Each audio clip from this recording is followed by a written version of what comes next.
Bienvenidos al ciclo de videoconferencias 2013, la bioética ante los retos de la sociedad contemporánea, que ha diseñado la Comisión Nacional de Bioética y que tiene como propósito difundir el conocimiento bioético, propiciar el intercambio de información y dar a conocer algunos de los temas y preocupaciones centrales que giran en torno a este campo del conocimiento. La final última es promover una cultura bioética en el país, para lo cual se precisa de la actualización constante de conocimiento en este campo, tanto desde la perspectiva de salud como de las ciencias de la vida. El día de hoy se llevará a cabo la sexta conferencia magistral que dictará la doctora Ingrid Brena Sesma con el tema Derechos Reproductivos y Derechos Humanos. La doctora Brena es egresada de la Universidad Complutense de Madrid como doctora en Derecho cum laude, es investigador titular, sede de tiempo completo del Instituto de Investigaciones Jurídicas, miembro del Sistema Nacional de Investigadores nivel 2, ha sido miembro de los comités de ética e investigación de la Facultad de Medicina y ex consejera de la Comisión Nacional de Bioética. Ha fungido como secretaria académica del Colegio de Bioética. Actualmente es coordinadora del Núcleo de Estudios en Salud y Derecho del Instituto de Investigaciones Jurídicas de la UNAM. La doctora Brena es autora de varios libros y artículos relacionados con Derecho y Salud, así como coordinadora de numerosos escritos sobre genética y células troncales. Reproducción asistida, cuenta con publicaciones internacionales en Francia y España, entre los que destacan Latin Bank, Estudio Legal y Social de las implicaciones de la creación de bancos de material biológico para investigación biomédica, publicado en Bruselas en 2011. Además, ha impartido cursos de posgrado en diversas entidades de la República y en esta ocasión la tenemos como nuestra invitada especial. Doctora, muchas gracias por aceptar nuestra invitación. Muchas gracias por la invitación. Bueno, pues en esta ocasión vamos a hablar sobre derechos humanos y reproductivos, que creo que están muy vinculados, como lo veremos, con la bioética. Los problemas éticos suscitados por los adelantos de la ciencia deben examinarse tomando en cuenta varios elementos. Por un lado, el respeto a la dignidad de la persona humana, pero también el respeto universal y la observancia a los derechos humanos y libertades fundamentales. Vamos a ver cómo hay una estrecha relación entre el concepto de dignidad con lo que son los derechos humanos. Claro, esto de manera un poco breve. ¿Qué es la dignidad humana? Que maneja mucho en bioética, siempre se habla, que es la expectativa de poder lograr el respeto a la dignidad humana de los seres humanos. Entonces, el concepto de dignidad humana es el punto de convergencia entre bioética y derechos humanos.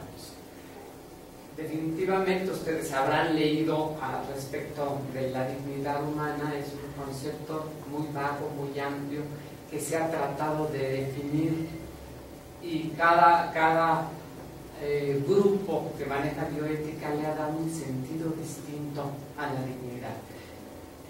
Por eso vemos que, aunque se hace referencia a la dignidad en varios documentos relacionados con la bioética, en ninguno de ellos se define.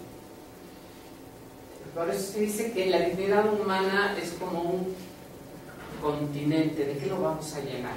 Y para eso nos sirven los derechos humanos, que son las libertades fundamentales, y estos conceptos nos auxilian a la conformación del concepto de dignidad. ¿Qué entendemos por dignidad? ¿De qué está lleno ese contenedor? Pues está lleno de libertad de investigación, de autonomía del sujeto de investigación, de la integridad física, de la privacidad, de la no discriminación. Todo esto le dan un contenido al concepto de dignidad humana.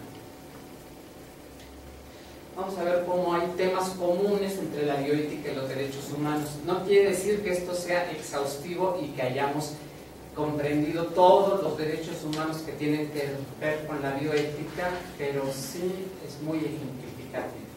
Entonces tenemos el derecho a la vida, a la integridad personal, derecho a la privacidad, derecho a la salud, no discriminación, protección del medio ambiente, dignidad humana, que bueno, yo lo pondría en otro lugar porque todos los demás nos dan el concepto de dignidad humana, la autonomía y desde luego la libertad de investigación.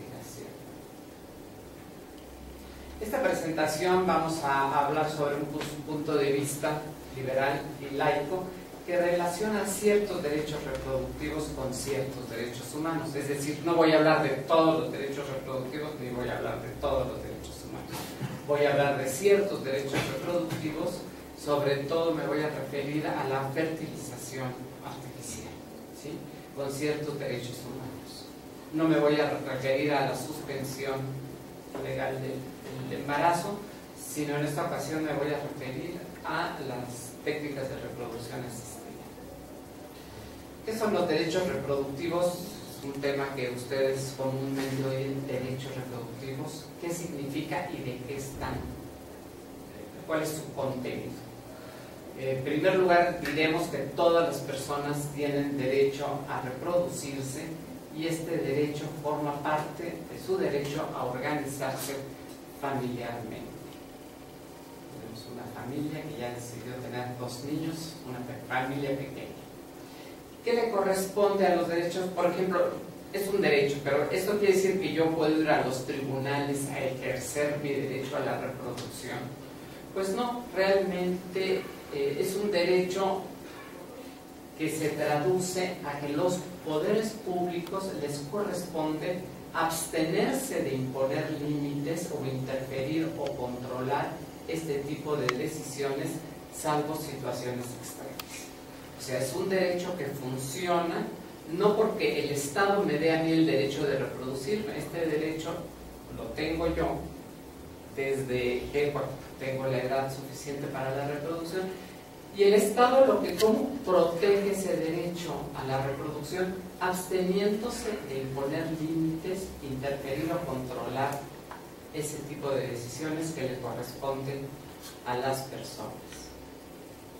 Estos derechos se configuran como una facultad, la de decidir tener o no tener hijos, o el espaciamiento temporal entre ellos. Este es el principal de los derechos reproductivos. De ahí surgen todos los demás que vamos a ver ahora en adelante.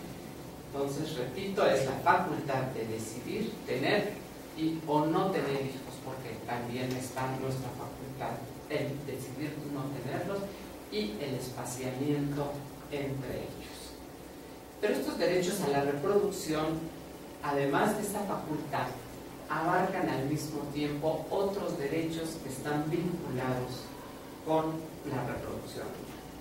Y estos son la autonomía y libre decisión, derecho a la salud, derecho a fundar una familia, derecho a la privacidad, derecho a la vida y el derecho a la igualdad, o sea, a la no discriminación. La autonomía, que también es un principio de la bioética y es considerado como un derecho humano, se refiere a la libertad de procreación, que es casi absoluta para las parejas sin problemas de fertilidad. O sea, son libres para tener hijos la mayoría de las personas que no tienen problemas de fertilidad. Vamos a hacer referencia un poco a instrumentos internacionales relativos a derechos humanos. La Declaración Universal de Bioética y Derechos Humanos textualmente expresa: se habrá de respetar la autonomía de la persona. ¿Qué significa esta autonomía? Es la facultad de adoptar decisiones asumiendo la responsabilidad y respetando la autonomía de los demás. ¿Qué nos resalta de esta definición? Primero, que es una facultad para tomar decisiones, sí, siempre y cuando se asuma una responsabilidad y siempre y cuando se respete la autonomía de los demás. O sea, autonomía no quiere decir yo quiero hacer lo que yo quiera y cuando yo quiera. Esa autonomía está limitada por una responsabilidad y por el respeto a la autonomía de los demás. Está estrechamente vinculada con el concepto de dignidad. No podemos pensar que una persona sea digna si no tiene autonomía. ¿De acuerdo? La dignidad nada significa si no se vincula con la libertad de las personas, esto es, con su derecho a decidir sobre su vida. En derecho se habla de un derecho a la autodeterminación física. Esto quiere decir el poder que cada persona tiene para decidir sobre su propia vida, elegir sus valores y dirigir su destino. Permite, como es autodeterminación física, permite a las personas decidir qué hacer o qué no hacer con respecto a su cuerpo. Por ejemplo, un sujeto una persona que accede a ser sujeto de una investigación, pues esa misma persona está decidiendo que sobre su cuerpo se hagan algún tipo de investigación. Entonces ahí está ejerciendo su derecho a la autodeterminación física. En esta ocasión nos vamos a centrar en las decisiones que pueden tomar las personas en relación a su cuerpo, que tiene que ver con su reproducción. La decisión de tener o no tener hijos y su espaciamiento forman parte de esta autonomía e identidad de la persona. Es decir, ¿y por qué hablo de identidad? Hay personas que quieren tener una familia grande, hay personas que tienen su futuro y su identidad está en tener una familia más amplia, en tener una familia restringida o en su decisión de no tener hijos, tanto en su dimensión personal como de pareja, porque la persona cuando está sola puede tomar por sí misma estas decisiones. Cuando está en pareja será la pareja la que tiene que tomar estas dos decisiones. Y esta autonomía está protegida por el artículo 11 de la Convención Americana para la Protección de Derechos Humanos. En esta ocasión me voy a referir a ciertos documentos internacionales relativos a los derechos humanos, como va a ser, ya lo hemos visto, la Declaración Universal de Derechos Humanos, pero también los pactos derivados de esta declaración, que tienen que ver con la protección de los derechos relacionados con los derechos civiles. Bueno, sería la segunda dimensión de los derechos, los culturales, sociales y económicos, sociales y culturales. A esto nos vamos a referir, y a la Convención Americana sobre la Protección de los Derechos Humanos. Otro derecho que tiene que ver con los derechos reproductivos es el derecho a la salud. La misma Organización Mundial de la Salud nos ha dado una definición del concepto de salud, y este es el estado de completo bienestar físico, mental y social, y no solamente la ausencia de enfermedades. Realmente esta definición es muy avanzada, porque antes se consideraba que salud era ausencia de enfermedades, pero con esta definición, y claro, es un poco utópica, ¿cuándo vamos a poder alcanzar el estado de completo bienestar físico, mental y social? Es una utopía, pero es lo que se llama un derecho programático, o sea, tenemos que tender a que esto se logre, ¿no? Y no estamos hablando de un bienestar tanto físico, pero además mental, que claro, la salud no nada más es salud física, es también salud mental y social, que habla del entorno de la persona, en donde pueda realmente encontrar este bienestar físico y mental. El derecho a la salud, bueno, nos podríamos quedar todo el día platicando de qué significa el derecho a la salud, pero vamos a sintetizar hablando del derecho a la salud como un conjunto de libertades y como un conjunto de derechos.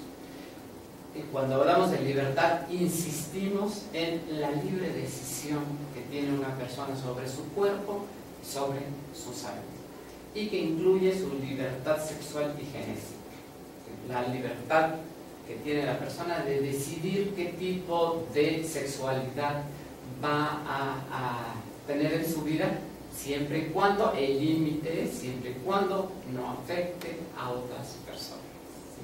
Entonces, mientras no se dañe a otra persona en su autonomía o en su integridad, debe de respetarse esa libertad sexual y forma parte del derecho a la salud. ¿Qué derechos nos da? Entre otros, claro, no vamos a hablar de otros aspectos del derecho a la salud, como serían los accesos a los medicamentos y a tratamientos, más que la vertiente reproductiva, que más adelante vamos a ver. ¿Cuáles son estos derechos? Pues a no ser sometidos a tratamientos o experimentos médicos sin consentimiento. Eso también es uno de los principios de la bioética, a través del consentimiento informado. Nadie debe de ser sometido a un tratamiento o experimento médico sin su consentimiento, y siempre y cuando también haya seguridades y certezas de que no se le va a causar un daño, o por lo menos no un daño de dimensiones considerables. Hemos hablado hasta ahorita del derecho que tienen las personas a reproducirse. Dijimos que es un derecho casi ilimitado, no necesitamos que nadie nos auxilie para el ejercicio de este derecho. Lo único que necesitamos es que el Estado no nos limite y no nos abstenga, no nos ponga piedritas en el camino, por decirlo de alguna manera, para que ejerzamos nuestro derecho a la reproducción. Sin embargo, existen en esta época personas, parejas y personas que padecen problemas de fertilidad. La infertilidad mucho tiempo no se consideró como una enfermedad, hasta que ya la Organización Mundial de la Salud la ha definido como una afectación de la salud física, pero que además puede generar también problemas de salud mental. Y esto no es un problema menor si se estima que 1 de cada 6 parejas a escala mundial afecta por igual a hombres y mujeres. Estos números tan altos se han dado sobre todo en la actualidad. Ahora hay muchísimos más problemas de fertilidad en las parejas que los que había hace 50 años o más. Y esto tiene la explicación desde que la mujer se ha incorporado a la vida económica y que ha visto otras opciones para su vida. Antes era únicamente formar una familia, tener una familia grande y dedicarse únicamente a la educación de los hijos. Pero desde que la mujer ha salido y que ha buscado su destino fuera de la familia, dedica menos tiempo a la vida familiar y más a otro tipo de actividades. Y por lo mismo retrasan su decisión de tener hijos. Hace 50 años lo normal era que las chicas se casaran de 18, 20 años, bueno, a los 25 años ya eran casi quedadas. En cambio ahora pregúntale a una chica de 25 años si está pensando en el matrimonio y en tener hijos, te van a decir, bueno, pues sí, sí lo tengo contemplado, pero un poco más adelante, ¿no? Y ese poco más adelante llegan los 30, llegan los 35 años, y es cuando empiezan a decir, no, pues ahora sí creo que es el momento adecuado de tener hijos. O sea, no hay una concordancia entre el desarrollo biológico y el desarrollo personal, ahora sobre todo y en especial de las mujeres. La edad óptima para el desarrollo es entre los 20 y los 35 años, 20 a los 30 años. Y realmente cuando las mujeres sienten que ya están capacitadas mentalmente para tener hijos, pues empiezan por ahí de los 30 en adelante, ¿no? Y bueno, vemos casos de edades todavía mucho más adelantadas. La definición de infertilidad es cuando una pareja, después de tener relaciones continuas, no logran el embarazo después de 1 año de tener relaciones sin protección. Y es cuando las parejas deben de empezar a cuestionarse si tienen algún problema de fertilidad y de acudir a un médico a ver cómo pueden resolver esta situación. A estas personas que tienen dificultades para reproducirse, pues vamos a reconocerles los mismos derechos reproductivos que a las personas fértiles. Sin embargo, aquí hay un elemento que establece una diferencia. Estas personas tienen alguna dificultad o imposibilidad para ejercer su derecho. En personas con problemas de infertilidad, el derecho entonces a la procreación tiene que adquirir matices diferentes. Ya no estamos hablando de esta libertad ilimitada que se puede ejercer en cualquier momento, ¿Por qué? Porque someterse a una técnica de reproducción asistida es complicado. Las técnicas de reproducción asistidas son complejas y hay siempre riesgos asociados a estas técnicas y que además implican otros intereses y otros derechos de todos los que estén dentro de estos procedimientos. Por lo tanto, estos derechos tienen que ser atendidos por el Estado de una manera distinta. ¿Y cuál será esta manera distinta? En un momento al Estado, dijimos anteriormente, a los que no tienen problemas de fertilidad, al Estado lo único que le corresponde es abstenerse. Pero vamos a ver qué es lo que tiene que hacer el Estado frente a las personas que tienen problemas de fertilidad. Volvemos a repetir, estos índices de fertilidad se han incrementado en todo el mundo en forma alarmante. Esta situación ha propiciado que estas parejas o estas personas, porque no nada más es problema de parejas, si estamos viendo que muchas de las técnicas se pueden aplicar a mujeres solas y en algunos casos también a hombres que han recurrido ya a la maternidad subrogada. Pero vamos a ver cómo entonces estas parejas acceden cada vez con mayor frecuencia a estas técnicas de reproducción asistida. Hay muchas modernas técnicas de reproducción asistida. No consideré que este fuera el foro conveniente y por cuestiones de tiempo a explicar todas las técnicas de reproducción asistida que existen en la actualidad. Voy a hablar de las más comunes, que es la inseminación artificial y la fecundación in vitro. Esto no obsta para que ahora ya, por ejemplo, se está pensando en que haya una donación de ovarios. Claro, esto habrá que reflexionarlo desde el punto de vista ético, qué tanto es posible hacer un trasplante de un ovario o de tejido de un ovario a otro, qué tanto se puede hacer. Pero bueno, esto ya es otro asunto. Vamos a referirnos ahora a la inseminación artificial y en especial a la fecundación in vitro. La inseminación artificial, las dos técnicas de reproducción asistida tienen por objeto poner en contacto el espermatozoide con el óvulo. La diferencia es que con la inseminación artificial esto se hace dentro del cuerpo de la mujer.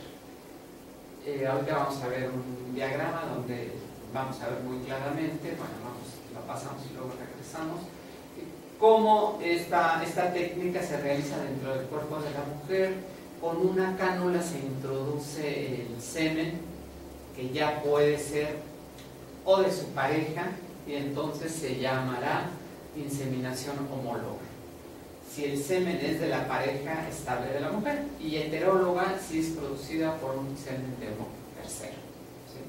Entonces, bueno, los problemas surgen a partir de la heteróloga, los problemas éticos y jurídicos a partir de la heteróloga, porque en la inseminación homóloga, pues el hijo que tenga la mujer va a ser el hijo de su pareja. Entonces, bueno, pues nada más fue como ayudar a la pareja que tenía cierto tipo de infertilidad a lograr el embarazo.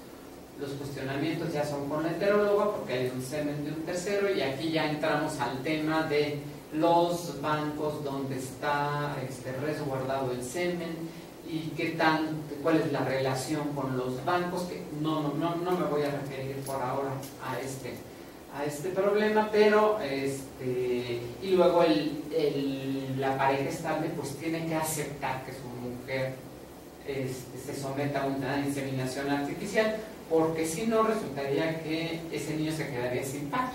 Entonces el esposo de la mujer que se somete a esta técnica pues tiene que aceptar que va a reconocer como suyo el hijo que nazca como producto de esta inseminación.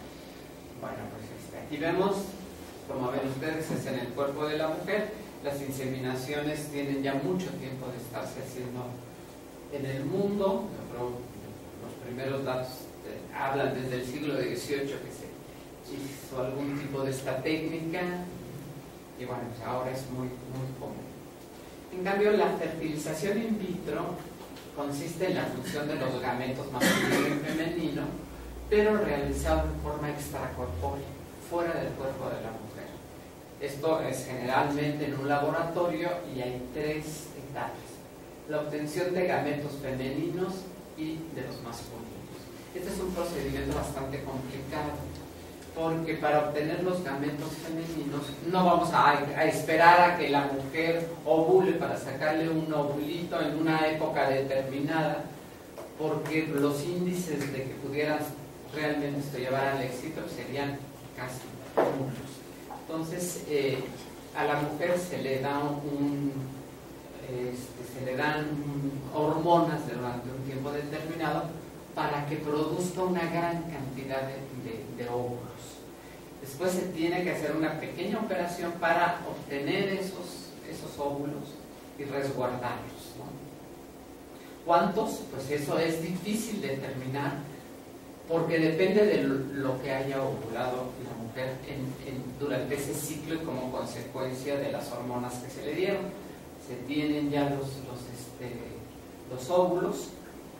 Los masculinos, no voy a decir cómo, pero es muy fácil y muy rápido de obtener los gametos masculinos. Ya dentro de un laboratorio se hace la fecundación in vitro, el encuentro del óvulo con el espermatozoide, y después se hace una selección, que es ahí donde hay muchas personas donde cuestionan mucho esta selección que se haga de los cigotos. Se consideran los más aptos, y se hace la transferencia del cigoto al seno materno para la implantación en el útero de la mujer.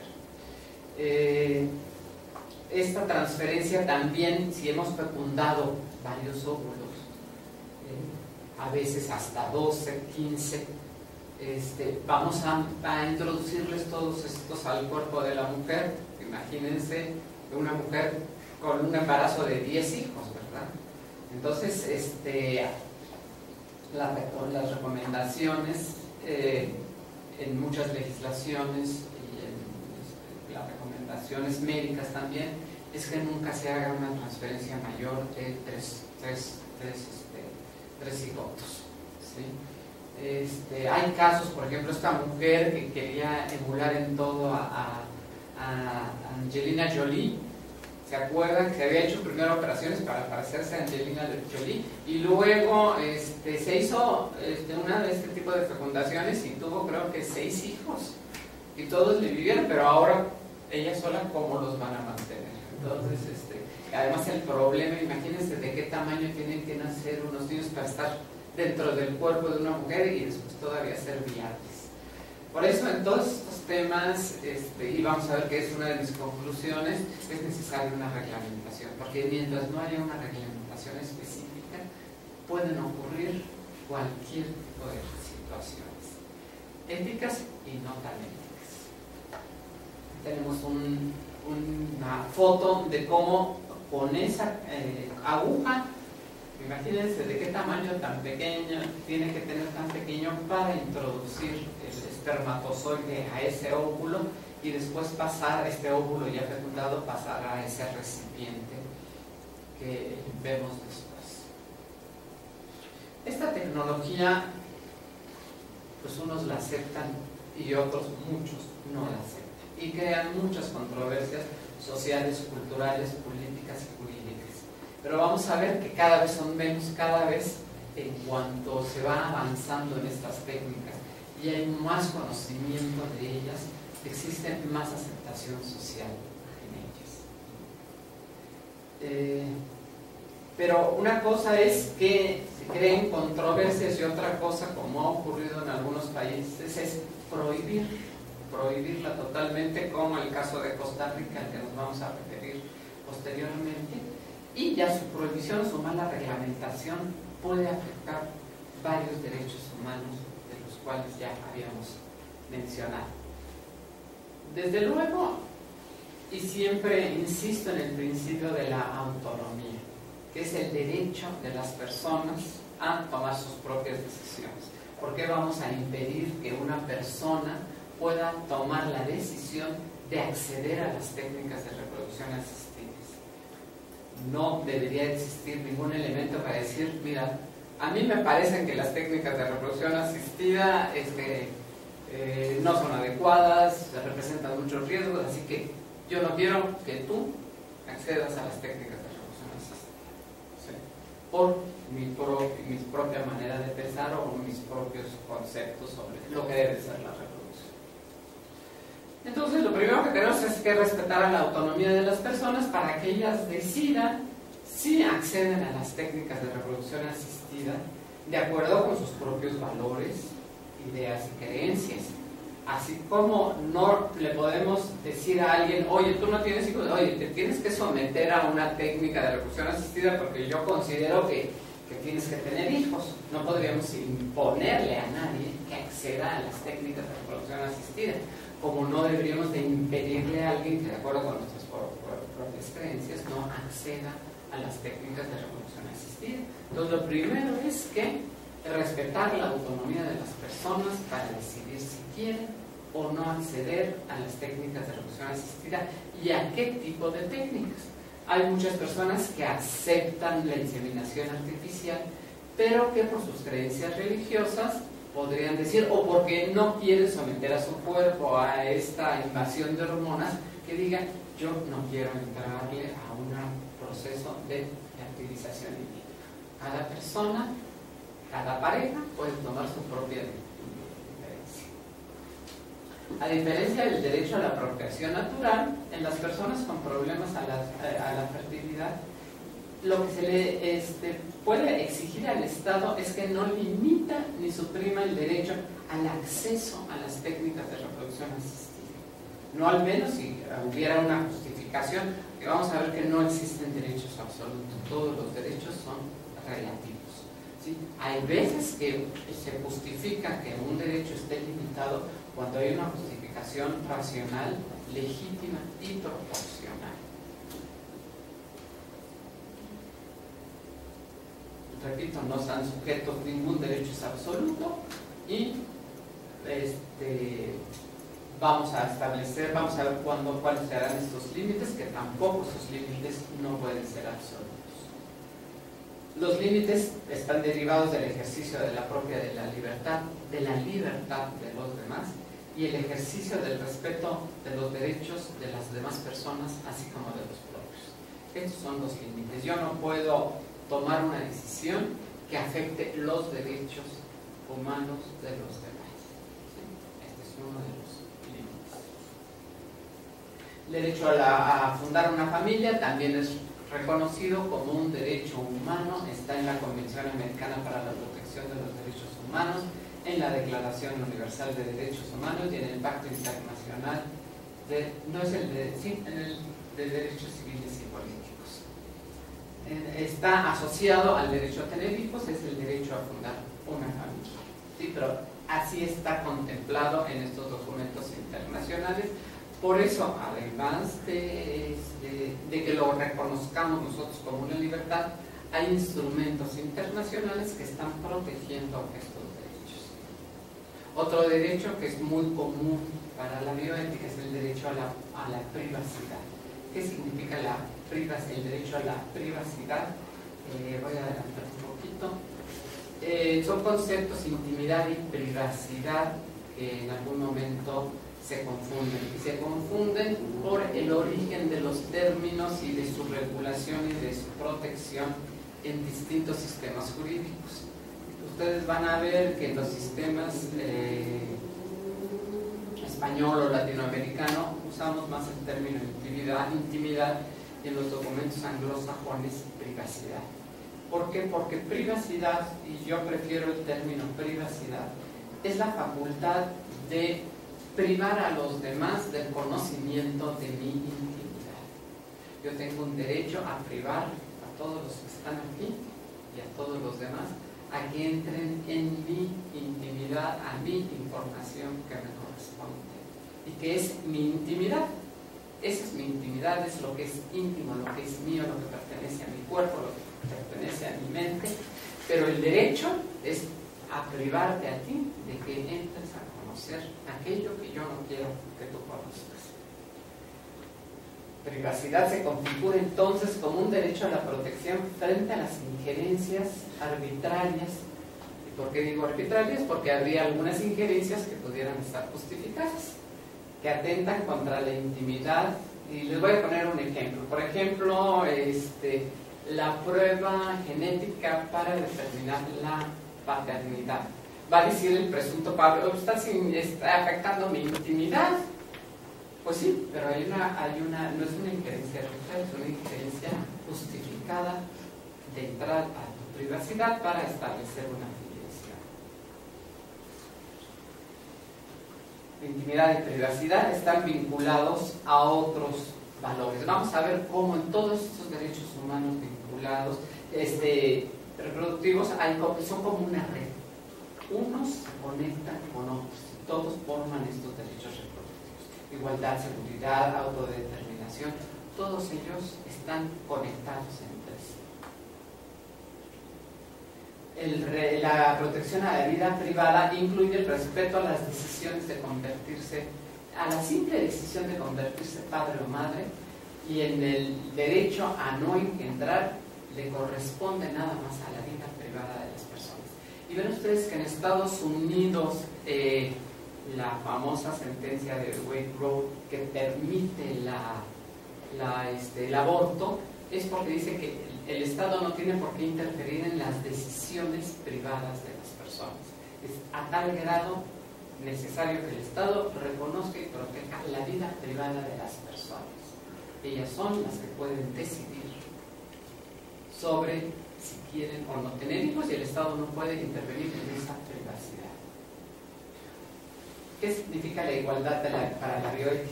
Y voy a referirme a la igualdad porque está íntimamente relacionado con la no discriminación. La Declaración Universal sobre Bioética dice que se habrá de respetar la igualdad fundamental de todos los seres humanos en dignidad, de modo que sean tratados todos con justicia y equidad. La igualdad de los seres humanos tiene que ver, obviamente, con la dignidad de los seres humanos. No se puede hablar de que unos son dignos y de que otros no tienen dignidad. Todos deben de ser tratados por iguales. ¿Qué significa la igualdad para el derecho? Que todas las personas, sin distinción de personas por su nacimiento, sexo, religión, condición política, económica, social, preferencias sexuales, condiciones de salud. Bueno, hay quienes hacen una lista muy grande de por qué no deben de las personas ser discriminadas, pero en términos generales, ¿qué significa? Que no hay ninguna justificación para tratar a unas personas de una manera igual que a otras. Todas tienen las mismas responsabilidades, las mismas obligaciones, el mismo goce de los derechos dados por la ley. La Declaración Universal de Derechos Humanos se refiere ya a la no discriminación. Ningún individuo o grupo deberá de ser sometido por ningún motivo a la violación de la dignidad humana, los derechos humanos y las libertades fundamentales, a discriminación o estigmatización alguna. La Declaración Universal de Bioética no solo se queda en la discriminación, sino que da un paso adelante y le adicionó a este concepto el de estigmatización. Estigmatización quiere decir un señalamiento. Aunque el derecho le reconociera los mismos derechos y obligaciones, el mismo señalamiento como distinto ya es una marca que les deja a las personas, y esto dice la Declaración Universal de Bioética que no debe de permitirse.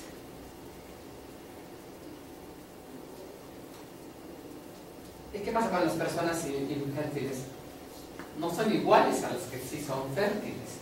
Entonces ahí no vamos a decir que hay una discriminación, ahí digamos que la misma naturaleza es la que creó esta desigualdad, que colocó a estas personas en esta situación de desigualdad. Entonces, ¿qué es lo que les corresponde al derecho? Permitir a esas personas el acceso a las nuevas tecnologías para resolver esa situación de desigualdad. Aquí hay lo que se llama una discriminación indirecta, ¿sí? La desigualdad no la creó el derecho, la creó la naturaleza. El derecho lo que le corresponde es permitir a esas personas desiguales tener la oportunidad para ser iguales que los demás, es decir, en este caso concreto, a tener derecho a ejercer sus derechos reproductivos, ¿sí? ¿Cómo? Accediendo a las nuevas tecnologías y así van a resolver su problema de desigualdad. Me va a faltar tiempo, ¿qué vamos a hacer? 5 minutos. Sí, bueno, el derecho a la igualdad, impedir el acceso a los procedimientos de infertilidad es que el Estado no permitirle a las personas que salieran de esa situación, ¿no? Y tiene un efecto específico en el cuerpo de las mujeres. Vamos a seguir. Otro de los derechos es el derecho a la vida. Y en las técnicas de reproducción asistida se centra mucho en el derecho a la vida.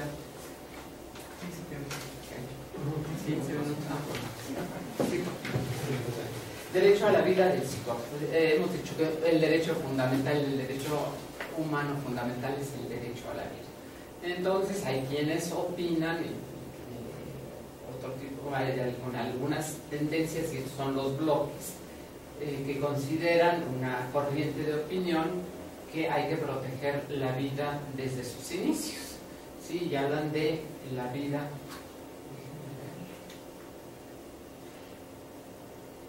Sí. Que asistado se refiere a la vida del cigoto, se dice desde, o sea, esta es la primera división de un óvulo que está fecundado, que se divide en dos y empieza la división del óvulo, creando la módula. Bueno, este es el primer momento en esa foto que estamos viendo, la primera división del cigoto.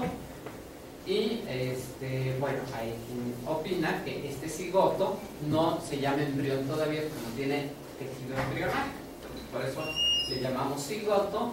Hay que proteger esta vida desde este momento.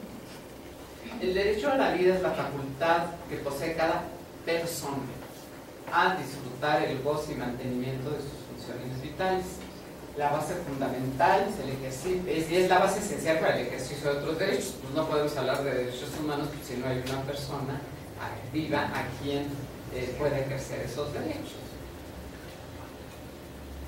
El Pacto Internacional de Derechos Civiles y Políticos dice: el derecho a la vida es inherente a la persona humana. Este derecho está protegido por la ley y nadie podrá ser privado de ella en forma debida arbitrariamente. La Convención Americana sobre Derechos Humanos dice: toda persona tiene derecho a que se respete su vida. Este derecho estará protegido por la ley y en general, a partir del momento de la concepción, nadie puede ser privado de la vida arbitrariamente, ¿sí? Ven ustedes una diferencia entre la Declaración Universal de Derechos Humanos y esta convención, que aquí se le agregó y en general a partir del momento de la concepción. A partir desde el momento en que esta convención fue firmada, ratificada y puesta vigente ya por los países que la firmaron. Recuerden ustedes que una convención significa que los estados lo firmaron y que se comprometieron a su cumplimiento, y por eso forma parte del derecho internacional que se aplica en el interior de los estados. La palabra persona y en general y concepción y en general han sido utilizados, y cada quien de acuerdo con sus propias de acuerdo con sus propias creencias o tendencias ideológicas. Yo lo he visto citado en decisiones judiciales, en exposiciones de motivos de leyes y en la doctrina. Cada persona, agrupación, tribunal y legislador les ha dado el sentido que más conviene a sus intereses y con ello se ha creado una gran confusión de qué es persona, por qué se dijo que y en general al momento de la concepción y por qué se habla de la concepción. ¿Sí? Entonces, sí se crea y cada quien utiliza estos palabras de acuerdo con sus intereses. Sin embargo, y en especial quiero centrar mi atención en una sentencia de la Corte Interamericana de Derechos Humanos de noviembre del 2012. Hago la aclaración de que esta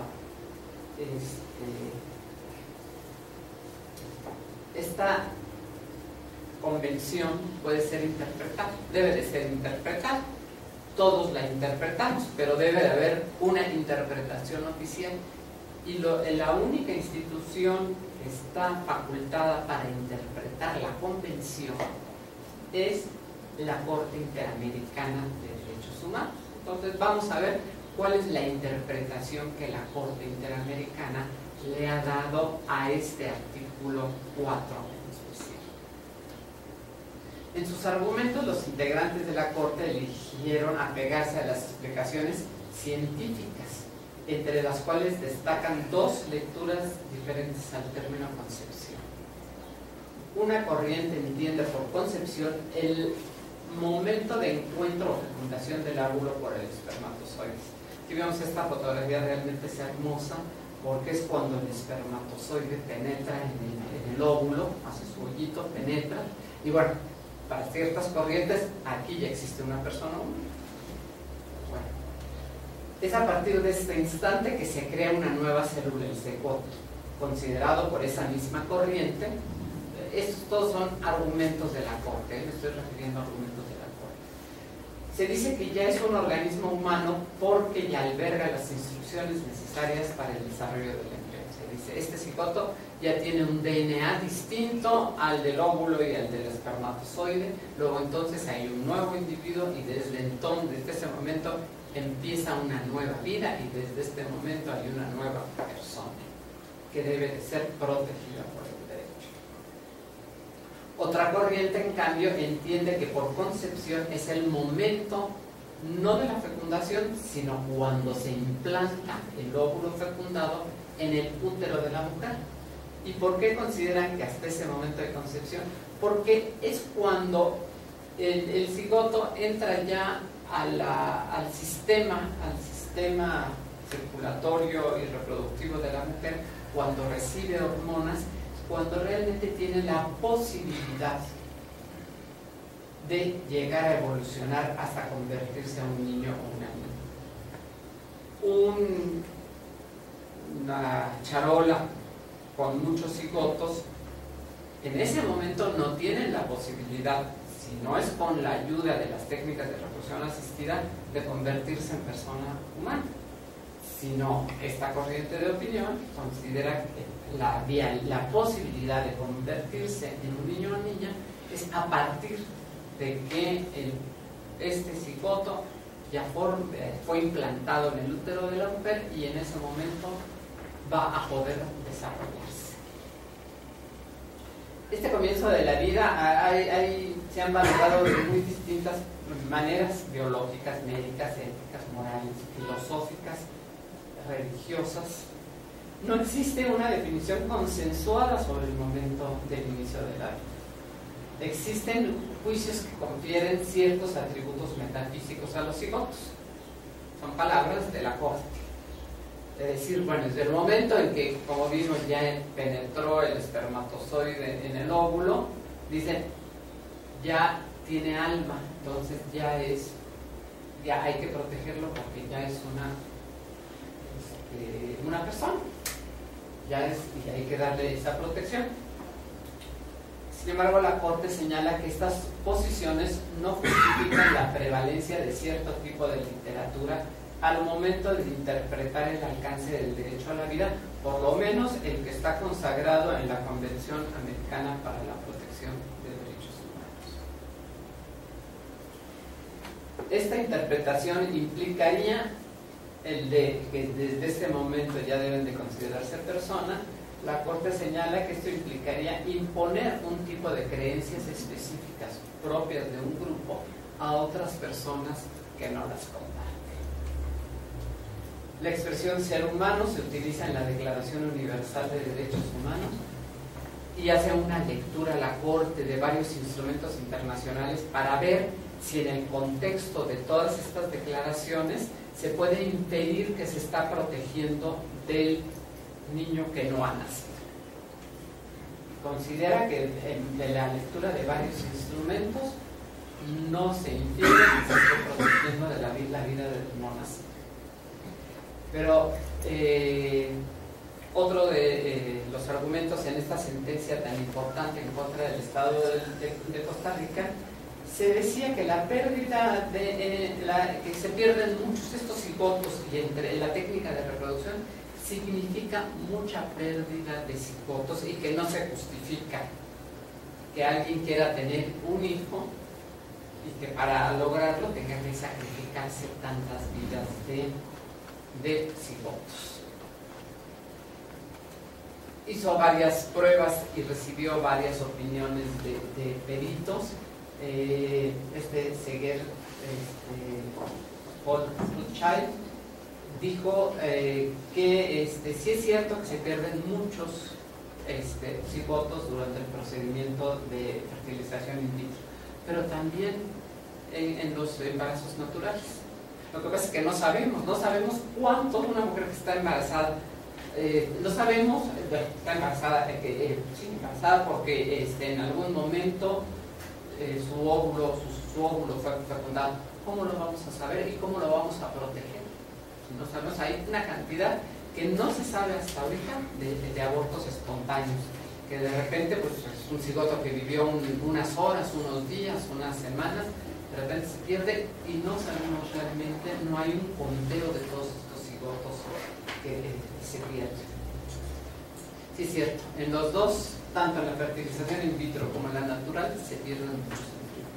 Esto corresponde a la misma naturaleza de las personas. Lo que es importante es diferenciar y proteger el derecho a la vida de estos cigotos, a garantizar el derecho a la vida de estructuras celulares que se rigen por una matemática y una biología que trasciende cualquier regulación social o política. Esto lo dijo el perito, y se me hace muy importante esta declaración. No es lo mismo proteger el derecho a la vida que el derecho a la vida de estructuras celulares que no sabemos si van a poder llegar o no a ser un ser humano. Lo que corresponde al Estado no es proteger que todos los óvulos que hayan sido fecundados lleguen a la vida, eso sería imposible. Lo que le corresponde a las instituciones es crear instituciones responsables de la técnica de reproducción asistida, proveer las mejores condiciones de que cuente el conocimiento científico para que los gametos y embriones cumplan con su potencialidad de ser persona. ¿Qué es lo que le corresponde al Estado? Crear realmente una buena legislación sobre fertilización asistida, que permita la libre expresión de las personas, que no obstaculice la libertad de las personas para tener su propia decisión y que permitir que las técnicas de reproducción asistida sí estén bajo un control, que estén bajo una regulación, que asegure que las técnicas sean lo mejor posible. Y creo que esto debe de ser respetando los derechos de los mismos involucrados, de los terceros, que haya una cualidad y una calidad en las personas que se dedican a la fertilización in vitro, que se haya un registro de quienes lo hagan y que haya un control sobre ellos. Esto es una cosa muy distinta, una buena a no regular la fertilización in vitro o las técnicas de reproducción asistida o prohibirlas. Creo que el deber del Estado es crear una buena legislación que proteja a todos los involucrados en los procesos. Pues, muchas gracias.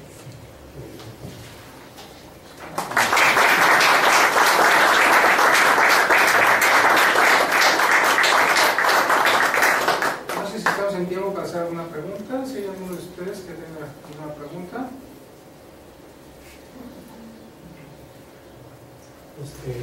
Quisiera preguntarle a la doctora Ingrid Brena sobre cómo debemos considerar lo que ella menciona como el derecho a la salud y lo que pasa en nuestro país, que en la Constitución, en su artículo 4, contempla la protección a la salud de los mexicanos. O sea, como que me gustaría oír, doctora, cómo podemos nosotros en cierto momento llevarlo a la mesa didáctica, principalmente la didáctica, y explicar esto, porque cuando alguien habla del derecho a la salud, entonces hay controversia en cuanto a su conceptualización, en que dice, bueno, si una persona pierde la salud, pues estaría, vamos a decir, en su derecho de hasta reclamar al Estado, ¿verdad? Que no se le está cumpliendo su derecho a la salud.